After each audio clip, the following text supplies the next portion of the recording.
Hey guys, welcome back to a brand new video. Today, we're going to be going over the top 5 most fun gods in Smite 2.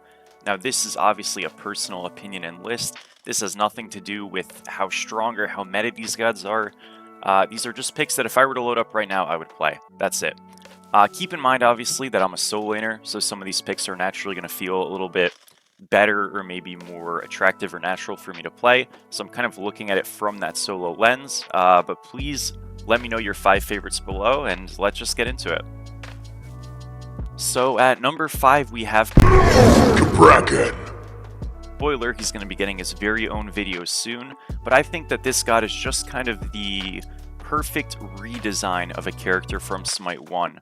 I really didn't like this character in Smite 1. He was actually one of my least favorite. I thought his kit was just a little bit too one-dimensional and you couldn't really do a lot of different builds that actually worked on the character, and that's completely changed in this game. You've got damage builds with full strength you could go that aren't really that good, but they kind of work. You have an aspect that lets you build a full intelligence build very well. You have tank Cabrakan, which feels awesome in solo lane, non-aspect of course.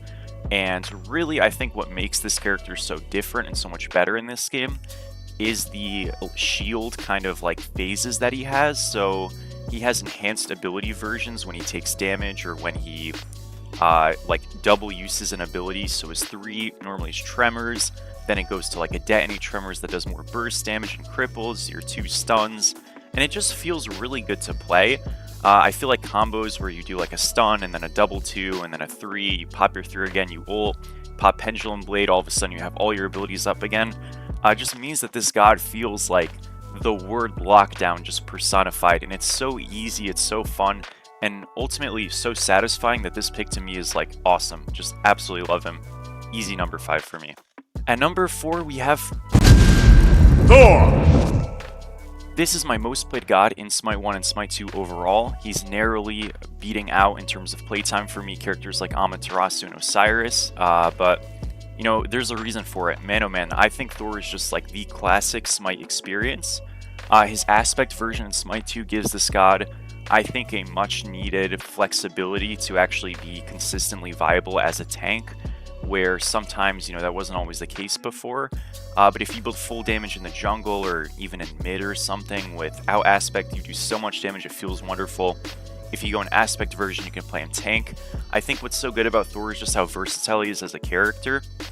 You can run him to dive backliners, set up for your backliners even, set up to kill tanks. There's so many different ways you can play this character, paired with like the high mechanical skill ceiling and stuff, that he is one of those picks that I think even after playing him for probably hundreds and hundreds of hours, I always feel like I can get something out of playing him. And I don't know, dude, there's just something so exciting about, you know, learning all the combos, figuring it out, and then having like a canvas of different ways to play the pick in any given game.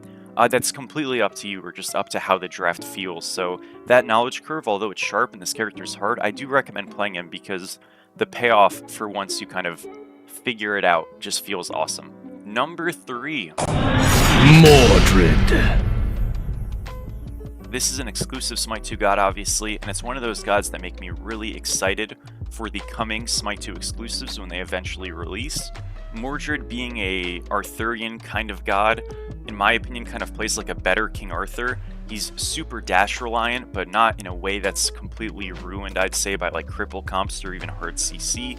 He has 2 ultimates depending on his energy bar, the first one being a root and the second one being kind of like this super CC immune dash that goes through walls and stuff. I think really interesting to note, you don't actually need to get hits to gain energy, although it like accelerates it. So you don't ever get stuck in these weird like caveats where you really need a little bit of energy, but you can't get it because there's nothing around, so you always just feel good.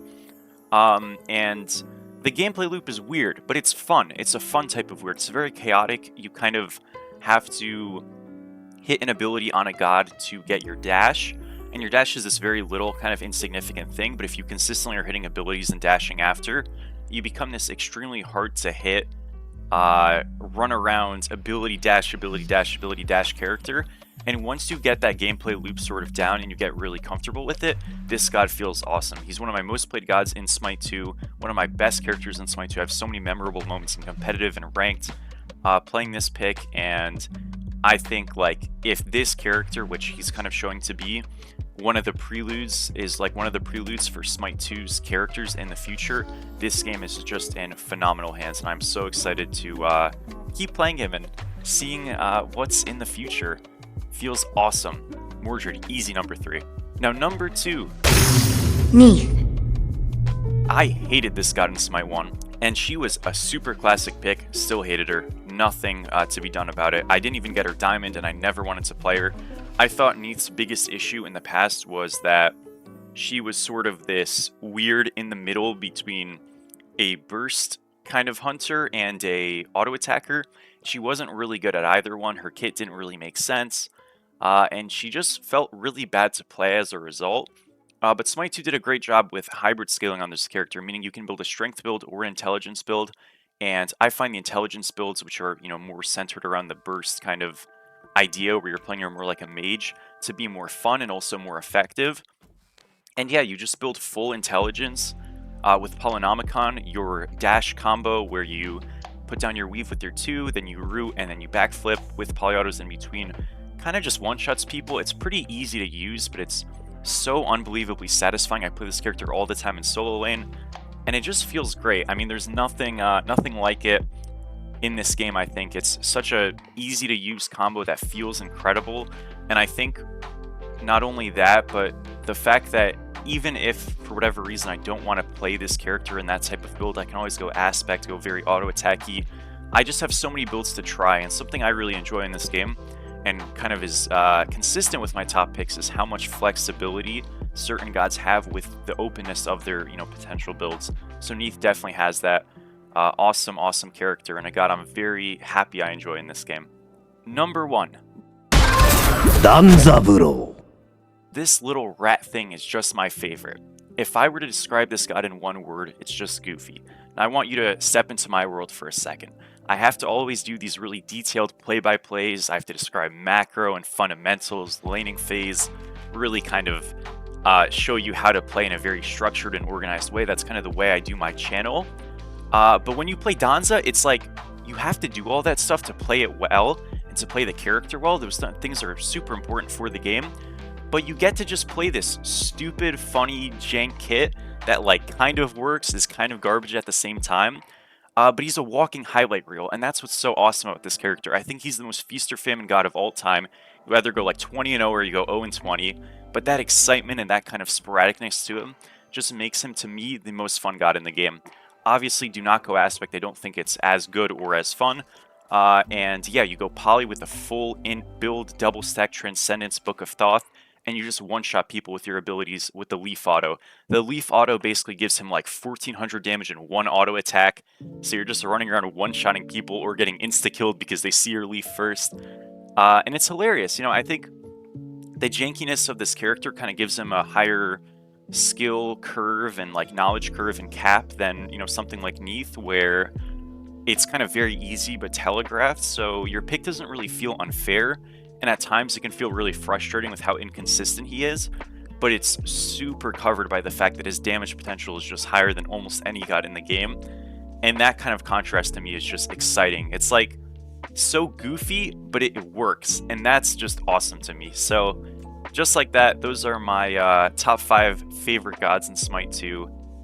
And again, let me know what you liked about this, what you hated about this. Obviously a bit of a different video, and a Cabrakan video, kind of retrospective deep dive, coming soon. Thank you for watching.